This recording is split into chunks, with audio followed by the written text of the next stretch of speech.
সবাইকে নমস্কার। এই লঙ্কা গাছটি দেখুন কি সুন্দর। এটি দার্জিলিং বা সিকিমের একটি বিশেষ লঙ্কা। এটির নাম হচ্ছে ডাল্লে খুরসানি। এই যে দেখতেই পাচ্ছেন লঙ্কাটি এরকম হয় দেখতে। ডাল্লে খুরসানি বা ডলো খুরসানি লঙ্কা হয়। নেপালিদের প্রিয় লঙ্কা এটি। এটি একটু খুব ঝাল হয়, সেন্টও খুব সুন্দর হয়।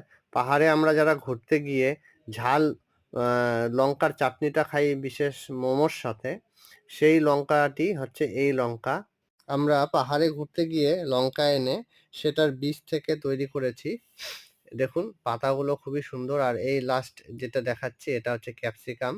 ক্যাপসিকামের বীজ থেকে তৈরি করেছি ক্যাপসিকামের গাছ। এই ডাল্লে খুরসানি লঙ্কাগুলো খুবই সুন্দর হয়, প্রচুর ফলন হয় গাছে। তাই এই লঙ্কাগুলো আমি আজকে রিপোর্ট করব নতুন একটি পাত্রে।